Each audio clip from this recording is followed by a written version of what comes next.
Hello everyone, in this video we will understand what is nested while loop with the help of example.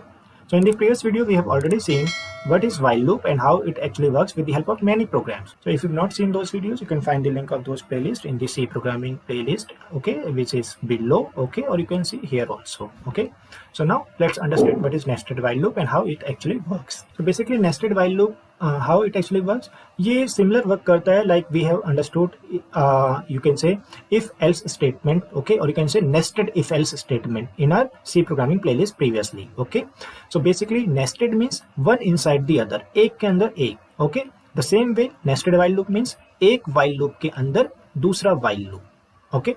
So basically अगर हमने देखा था कि if उसके अंदर फिर दूसरा if, okay, उसके अंदर तीसरा if एंड सो ऑन, हम ऐसे कर सकते हैं, है ना, right. The same way we have nested while loop, okay. So basically आप यहाँ देखिए, ये हमारा जो ये वाइल लूप है इसे हम बोलते हैं आउटर वाइल लूप, जो कि यहाँ से शुरू होकर के यहाँ तक जा रहा है, ओके. इसकी बॉडी खत्म होती है. और ये हमारा अंदर वाला वाइल लूप है, इसे बोलते हैं इनर वाइल लूप. ये हमारा यहाँ शुरू होता है, यहाँ खत्म होता है, यानी इसकी बॉडी यहाँ से यहाँ शुरू होकर के यहाँ खत्म होती है, ओके. शुरू होकर के खत्म होती है, राइट. और इसके अंदर हम कुछ स्टेटमेंट लिखते हैं जो कि इनर वाइल लूप की बॉडी कहलाएंगी, राइट, ओके. और इसके ऊपर हमने एक और वाइल लूप बिठा दिया, तो इसको हम बोल रहे हैं आउटर वाला while loop, okay. Outer while loop, जिसमें कि ये सब इसकी बॉडी कहलाएंगे, यानी ये छोटा वाला वाइल लूप यानी कि inner while loop will be inside the body of the bigger और the outer while loop, okay. So this loop is nested inside this outer while loop, okay. Now आप इसको इससे भी देख सकते हैं कि हमने कुछ while लिखा है, उस फिर कंडीशन है, ओके. फिर यहाँ नीचे हम आते हैं, यहाँ पर हमें आउटर वाइल स्टेटमेंट, मतलब कुछ भी स्टेटमेंट हमने लिखी है, ओके. इट कैन बी हमने कोई भी नहीं, कुछ भी नहीं लिखा है, ऐसा भी हो सकता है, या हमने एक या दो स्टेटमेंट भी लिखी है, वो भी हो सकता है, या उससे ज़्यादा भी लिखी है. उसके बाद हमने ये वाइल लूप देखा, ओके. वाइल हमने कुछ कंडीशन लिखी, ठीक है. इनर कंडीशन कोई स्पेशल चीज़ नहीं है, मतलब कुछ भी कंडीशन. फिर इसके अंदर हमने कुछ बॉडी, है ना, कुछ भी स्टेटमेंट लिख दिए, ओके. एंड उसके बाद फिर यहाँ पर आउटर वाइल स्टेटमेंट, मतलब बाहर, जो कि इस बॉडी का पार्ट नहीं है, ठीक है. And so on. इसको हम समझते हैं वर्क कैसे करता है, राइट. तो बेसिकली अगर आपने ये देखा होगा कि जो नॉर्मल इफ होता है वो कैसे काम करता था, अगर यहाँ पर इफ होता और यहाँ पर भी इफ होता, ओके, नेस्टेड इफ है, तो वो तो बहुत सिंपल था. क्या करता था, इफ कोई हमें पता है कि कोई लूप स्टेटमेंट नहीं, वो तो डिसीजन कंट्रोल स्टेटमेंट है, ओके. इफ यहाँ और यहाँ कंडीशन चेक करेगा, अगर वो ट्रू है तो अंदर आते थे, ओके. और हम क्या करते थे, ये स्टेटमेंट जो भी लिखी है उस पर एग्जीक्यूट करते थे. फिर हम इनर वाले इफ पर आते थे, फिर हम इसको चेक करते थे, अगर ये कंडीशन ट्रू है तो फिर आकर के इस स्टेटमेंट को, जो भी यहाँ स्टेटमेंट लिखी होती है, वो सारी एग्जीक्यूट करते थे. और फिर नॉर्मली बाहर आ जाते थे, है ना, कोई ऊपर नहीं जाएंगे, बाहर आ जाते थे. फिर यहाँ जो लिखा होगा उसको एग्जीक्यूट करते और फिर उसके बाद बाहर आ जाते, राइट. ऐसा नहीं कि हम ऊपर चले जाएंगे, है ना, ऐसा कुछ नहीं होता है, क्योंकि वो तो लूप में होता है बेसिकली, राइट. तो अब क्या होगा, लूप में जैसे आपको पता है कि घूमना होता है ना, we have to loop, we have to rotate again and again, okay, till some point, okay. So you know होगा क्या, देखिए स्टार्ट हुआ हमने, यहाँ अगर कुछ स्टेटमेंट लिखी तो हम एग्जीक्यूट करेंगे, अदरवाइज हम नॉर्मल आ रहे हैं, ठीक है. हम यहाँ से आते हैं वाइल आउटर कंडीशन, मतलब यहाँ पर कुछ कंडीशन लिखी है, ठीक है. तो हमने जो कुछ कंडीशन लिखी है और हम देख रहे हैं कि हम नीचे आते हैं. अगर ये कंडीशन ट्रू है तो हम नीचे आ गए, ओके. हम मानते हैं कंडीशन ट्रू है तो हम नीचे आ गए. और फिर हमने इसके यहाँ पर जो भी स्टेटमेंट नॉर्मल लिखी है, प्रिंट एफ, स्कैन एफ, या जो भी ऐसी स्टेटमेंट लिखी है कुछ कंप्यूटेशन वाली, वो एग्जीक्यूट करते हैं. उसके बाद हम यहाँ पर आए, अब हम इस वाइल लूप को एग्जीक्यूट करते हैं, ओके. आपको पता है जैसे नॉर्मल वाइल लूप एग्जीक्यूट होता है वैसे ही ये होगा, ओके. तो अब क्या होगा, ये कंडीशन जब तक ट्रू रहेगी तब तक हम घूमते रहेंगे. तो आप इस फ्लो चार्ट में ये देख सकते हैं कि ये जो वाला पार्ट है ना, ये है आपका ये वाइल इनर कंडीशन, ठीक है. ये इनर वाइल लूप है, ठीक है. ये जब तक ट्रू रहेगा हम घूमते रहेंगे, ठीक है. और जैसे ये इनर कंडीशन फॉल्स हो जाएगी हम बाहर आ जाएंगे, जो कि नॉर्मल वाइल लूप का काम होता है जैसा, ठीक है. तो बस ये जब तक कंडीशन ट्रू है घूमते, अदरवाइज हम बाहर आ जाएंगे. बाहर आ गए तो हम कहाँ जाएंगे, बाहर आकर के आउटर वाली स्टेटमेंट पे, इस पर.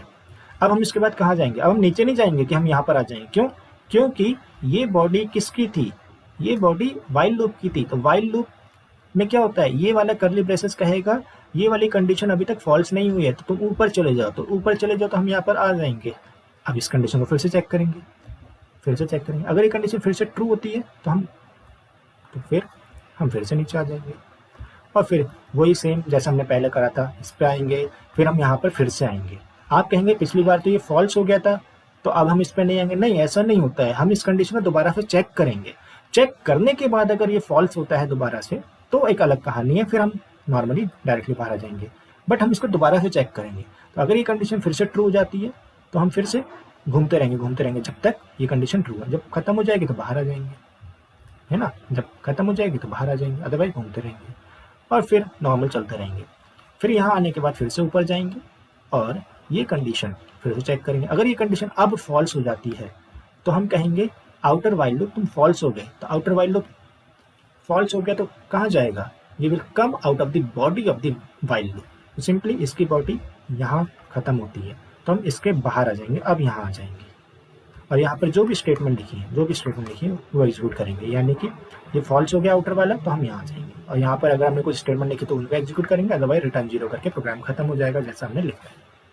सो let's understand with the help of this example, okay, and then आपको अच्छी तरह समझ में आ जाएगा। प्रोग्राम को देखने से पहले मैं आपको एक और चीज बताता हूँ कि हमारे पास नेस्टेड व्हाइल लूप और तरीके से भी लिखे जा सकते हैं। There are other forms of nested while loop. That means आप यहाँ पर देखिए, यहाँ व्हाइल है, ओके, फिर इस कर्ली ब्रैकेट के अंदर ये कुछ स्टेटमेंट होंगे, फिर उसके अंदर एक नया व्हाइल लूप, ओके।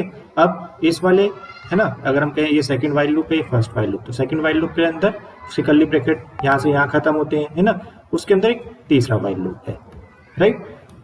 बड़े वाले जो सबसे बाहर वाला है फर्स्ट, उसकी यहाँ पर बॉडी खत्म होती है, ओके, सेकंड वाले की ऐसे में, थर्ड वाले की ऐसे में। तो यहाँ पर हम कहें कि तीसरा वाला व्हाइल लूप दूसरे वाले के अंदर है और दूसरा वाला पहले वाले के अंदर है ना। तो ये एक तरह से कह सकते हैं कितने भी लेवल हो सकते हैं नेस्टिंग के, है ना, एक के अंदर आप कितने भी अंदर जा सकते हैं depending on your program logic. ऐसे ये हमारे पास दूसरा नेस्टेड व्हाइल लूप का एग्जांपल है। तो यहाँ पर देखें, ये व्हाइल लूप यहाँ शुरू होता है, ओके, और यहाँ खत्म होता है, ओके। फिर उसके अंदर एक हमारा ये दूसरा व्हाइल लूप है, ये तीसरा। अभी दूसरा व्हाइल लूप यहाँ शुरू होता है, यहाँ खत्म होता है, और तीसरा वाला यहाँ से यहाँ। तो अगर आप यहाँ पर देखें, ये जो दूसरा व्हाइल लूप है और ये तीसरा व्हाइल लूप है, ये आपस में एक के अंदर एक नहीं है ना। दूसरा व्हाइल लूप सेपरेट है, उसकी बॉडी यहाँ खत्म हो जाती है, फिर थर्ड व्हाइल लूप अलग से शुरू होता है। यानी कि दूसरा और तीसरा लूप ये दोनों नेस्टेड नहीं है। हम इन्हें नहीं कहेंगे कि ये दोनों नेस्टेड है, एक के अंदर एक है। हम इन दोनों लूप को नहीं कहेंगे कि ये दोनों एक के अंदर एक हैं, ठीक है। लेकिन हम देखें कि पहला वाला जो व्हाइल लूप है वो यहाँ से शुरू होकर यहाँ खत्म होता है। इसके अंदर हमारे दूसरे और तीसरे ये दोनों नेस्टेड है, यानी अंदर है। तो हम कहेंगे second and third while loop is nested inside the first while loop, but second and third while loop they are not nested, okay. That means वो एक के अंदर एक नहीं है ना। लेकिन ये दोनों नेस्टेड है, किसके अंदर, पहले वाले के अंदर, ओके। तो ये आपको थोड़ा समझना है, ओके, कि नेस्टेड व्हाइल लूप मतलब ये नहीं कि बस एक लूप है और उसके अंदर हमने लूप लिख रखे हैं, है ना, तो उन सबको हम नेस्टेड कह देंगे। थोड़ा सा आपको लॉजिक समझना है कि नेस्टेड हम किसको कह रहे हैं, है ना। ये दोनों व्हाइल लूप नेस्टेड नहीं है एक के अंदर एक, बट ये दोनों पहले वाले के अंदर नेस्टेड है ना, यानी उसके अंदर। Clear, okay. So now let's move to our program. तो ये हमारा प्रोग्राम है, ओके। यहाँ आप देख सकते हैं दो व्हाइल लूप यूज किए हमने, एक ये वाला व्हाइल लूप, ये दूसरा व्हाइल लूप, ठीक है। तो ये हमारा इनर व्हाइल लूप है और ये हमारा आउटर व्हाइल लूप है। इसकी बॉडी यहाँ से शुरू होकर यहाँ खत्म हो जाती है, आउटर वाले की यहाँ से शुरू होती है और यहाँ खत्म हो जाती है, राइट, ओके। तो इसमें देखिए क्या हुआ है, हमने आई की वैल्यू को इनिशियलाइज किया है और आई की वैल्यू कंपेयर करने के बाद हम नीचे आते हैं और फिर हमने काउंटर लिया जो कि 1 से शुरू होता है और उसको यूज करके हमने ये लूप चलाया है। और हमने कहा है देखो इसके अंदर काउंट को हम एक एक बार ही इंक्रीमेंट कर रहे हैं और हम तब तक करते रहेंगे जब तक काउंट की वैल्यू 4 या 4 से ज़्यादा ना हो जाए, ओके। उससे कम है तो हम ये लूप चलाते रहेंगे, राइट। और इसके अंदर हम आई को चेंज कर रहे हैं बार बार 5 के स्टेप से, ओके। और फिर बाहर आकर के हम क्या करते हैं, इनर व्हाइल लूप खत्म होता है, फिर हम ऊपर जाते हैं, फिर से हम काउंट को फिर से 1 से शुरू करते हैं, ओके। और फिर से हम क्या करते हैं, वही आई की वैल्यू को अपडेट करेंगे, फिर से हम ऊपर जाएंगे। और ये कब तक करेंगे, जब तक आई की वैल्यू 30 से कम नहीं है, ठीक है, मतलब 30 से कम है। जब आई की वैल्यू 30 से ज़्यादा हो जाएगी या 30 हो जाएगी तो हम रुक जाएंगे और हम बाहर आ जाएंगे यहाँ पर, क्योंकि जब ये फॉल्स होगा तो हम इस व्हाइल लूप के बॉडी से बाहर आ जाएंगे और आई की वैल्यू को प्रिंट कर देंगे, ओके। तो बेसिकली ये इस तरह से काम कर रहा है। तो मैं आपको इसको रन करके दिखाता हूँ कि इसका आंसर क्या आ रहा है, फिर हम इसका रीजन समझेंगे कि कैसे ये काम करेगा। तो ये हमारा प्रोग्राम है, ओके, जो हमने अभी देखा था। तो मैं इसको रन करता हूँ और देखते हैं आई की वैल्यू क्या आ रही है। देखिए आई की वैल्यू 32 आ रही है, ओके। तो लेट्स अंडरस्टैंड कि 32 कैसे आ रही है, ओके। तो बेसिकली ये सारा एक्सप्लेनेशन है ओके, कि ये लूप कैसे काम कर रहा है, ये कोड कैसे काम कर रहा है। ओके, तो इसी को मैं आपको समझाता हूँ स्टेप बाय स्टेप। तो बेसिकली हमने आई की वैल्यू को 2 से इनिशियलाइज कर दिया, राइट, और हम फिर चेक कर रहे हैं कि 2 की वैल्यू क्या 30 से कम है। ओके, ये लूप तब तक चलेगा, ये वाइल वाला है ना, ये आउटर वाइल लूप तब तक चलेगा जब तक हमारी आई की वैल्यू 30 से कम है ना। जैसे आई की वैल्यू 30 से बड़ी हो जाएगी तो ये वाइल लूप खत्म हो जाएगा। तो अभी तो कम है ना, तो हम नीचे आ जाएंगे और हम काउंट को इनिशियलाइज कर देंगे 1 से। तो काउंट हमने एक नया वेरिएबल लिया है जो कि 1 से शुरू हो जाएगा। उसके बाद हम कहेंगे कि जब तक काउंट की वैल्यू 4 से कम है, मतलब 4 के बराबर नहीं है, तब तक घूमो। तो अगर मैं आपको केवल इतना सा कोड दूं यहाँ से यहाँ तक का है ना, ये वाइल लूप, तो आप क्या बताएंगे कि ये कैसे काम कर रहा है?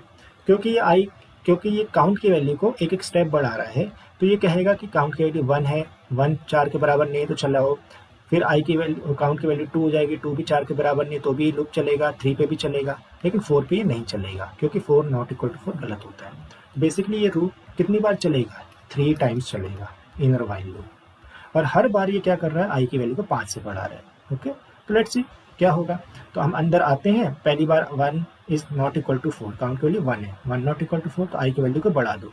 तो आई की वैल्यू को हम बढ़ाएंगे तो आई की वैल्यू 2 है अभी, तो 2 + 5 7, काउंट की वैल्यू को इंक्रीमेंट करिए 2, तो आई की वैल्यू को हमने 7 कर दिया ना। ऊपर गए, काउंट अभी भी 4 से कम है क्योंकि आई की वैल्यू, सॉरी, काउंट की वैल्यू 2 है, ठीक है, ये तो हो गया है। अब काउंट की वैल्यू 2 4 से कम है, मतलब कह सकते हैं नॉट इक्वल टू 4 है, तो आई की वैल्यू फिर से 5 से बढ़ा दीजिए, तो 7 + 5 12, तो काउंट की वैल्यू, आई की वैल्यू हो गई 12। काउंट की वैल्यू को बढ़ाइए, काउंट की वैल्यू 3, ऊपर जाएंगे फिर से ये लोग ट्रू हो जाएगा, 3 नॉट इक्वल टू 4, यस, तो हम अंदर आएंगे और आई की वैल्यू को बढ़ा देंगे 5 से, कितना हो जाएगा? 17, और काउंट को बढ़ाएंगे एक स्टेप, काउंट हो जाएगा अब कितना? 3 से हो जाएगा 4, राइट, ऊपर आकर के 4 हो गया, तो 4 नॉट इक्वल टू 4 तो गलत होता है ना, तो हम बाहर आ जाएंगे, यहाँ आ जाएंगे, राइट। तो अगर मैं यहाँ पर कोई स्टेटमेंट डाल दूँ कि आई की वैल्यू को प्रिंट करो, ओके, आई की वैल्यू को प्रिंट करो, पीएफ में प्रिंट है ना, तो आई की वैल्यू अगर मैं प्रिंट करूँगा तो यहाँ से मुझे आंसर 12 आ जाएगा, ठीक। और अगर मैंने कुछ प्रिंट नहीं किया तो कोई बात नहीं, कुछ भी नहीं होगा। ओके, नाउ सॉरी 12 नहीं आएगा, 17 आएगा। ओके, आई की वैल्यू 17 है। नाउ अब ये वाला, ये जो कर्ली ब्रैकेट है ये आउटर वाले का है, तो ये कहेगा जरा ऊपर चले जाओ। क्यों चले जाओ? क्योंकि वाइल लूप अभी आउटर वाला ट्रू ही है, ठीक है। अब हम आई की वैल्यू जो 17 हो चुकी है उसको चेक करेंगे, 17 क्या 30 से कम है? ये तो 30 से कम है, तो फिर से अंदर आएंगे, दूसरी बार अंदर आ रहे हैं, ठीक है। तो आप कह सकते हैं कि पहली आइट्रेशन चली थी, पहली आइट्रेशन का मतलब क्या था? जब आई की वैल्यू 30 से कम थी, जब 2 < 30 था, 2 < 30, that was the first iteration, किसकी? है ना, हमारे आउटर वाइल लूप की पहली आइट्रेशन। फिर हम अंदर आए थे, इसकी कितनी आइट्रेशन चली? इसकी बेसिकली 4 आइट्रेशन चली थी, जिसमें कि 3 बार ये ट्रू हुआ था, चौथी बार गलत हो गया था, ठीक है। नाउ अब हम दूसरी आइट्रेशन चला रहे हैं अपने आउटर वाइल लूप की, कि 17 < 30 ये ट्रू है, ओके, सेकेंड आइट्रेशन, और हम अंदर आ रहे हैं। अब हम काउंट की वैल्यू फिर से 1 कर रहे हैं, तो इसको रीसेट कर दिया, इसको 1 कर दिया। अब फिर से हम ये लूप वैसे ही पुराने जैसे चलाएंगे, 4 बार चलेगा, जिसमें 3 बार ही ट्रू रहेगा। ये करेगा क्या? पुरानी आई की वैल्यू में 5 5 जोड़ता रहेगा, ठीक है। तो आई होप ये तो आप कर ही लेंगे आराम से, है ना। तो पुराने जैसे चलेगा, 17 था उसमें 5 जोड़ेगा, कितना हो जाएगा? 22, और काउंट की वैल्यू को फिर से बढ़ा देगा, राइट। फिर से ये 2 नॉट इक्वल टू 4 हो जाएगा, ठीक है ना। तो फिर से 5 जोड़ेगा, 27, फिर से काउंट की वैल्यू को अपडेट करेगा, 3 हो जाएगा, ठीक है, और आई की वैल्यू में 5 जोड़ देगा, 5 जोड़ देगा 32, ओके। फिर काउंट की वैल्यू लास्ट में हो जाएगी 4, और 4 नॉट इक्वल टू 4 गलत होता है, बस खत्म, बाहर आ गए। और यहाँ पर अगर प्रिंट एफ आई की वैल्यू प्रिंट कराइए तो 32 प्रिंट हो जाएगा, अदरवाइज नहीं होगा। फिर हम ऊपर जाएंगे, क्यों ऊपर जाएंगे? क्योंकि ये वाला वैल्यू अभी ट्रू ही था, ठीक है। अब हम फिर से चेक करेंगे थर्ड आइट्रेशन में, ठीक है। क्या चेक करेंगे? आई की वैल्यू 30 से कम है, आई की वैल्यू क्योंकि 32 हो चुकी है, क्योंकि 32 हो चुकी है हमारी इस वाले की वजह से, तो 32 30 से कम नहीं होता है, ठीक है। थर्ड आइट्रेशन फॉल्स हो गई, है ना, तीसरी बार हम नहीं चलेंगे। और जब आउटर वाइल लूप खत्म हुआ तो हम इसकी बॉडी से बाहर जाएंगे, इसकी बॉडी यहाँ खत्म होती है, यानी इसके बाहर आ जाएंगे, और यहाँ पर हमने आई की वैल्यू 32 प्रिंट कर दिया, इसलिए हमारा आंसर 32 आ रहा था, ओके। तो इस तरह के क्वेश्चन में जो नेस्टेड वाइल लूप के होते हैं, नेस्टेड कोई भी लूप होगा जो हम आगे भी पढ़ेंगे, तो उनमें आपको थोड़ा ऑब्जर्वेशन करना है कि अंदर वाला लूप कर क्या रहा है ना, फिर आउटर वाला वाइल लूप क्या कर रहा है, आउटर वाला चल कैसे रहा है, थोड़ा सा ये ऑब्जर्वेशन होंगी तो आपको आसानी होगी इन क्वेश्चन को सॉल्व करने के लिए, okay. So I hope you have understood that ये कैसे काम कर रहा है। सो अगर आपको कोई डाउट है तो आप क्वेश्चन आप कमेंट बॉक्स में मुझे बता सकते हैं अपनी query. Do like, comment, share this video. Okay, so see you in the next video. Till then, goodbye.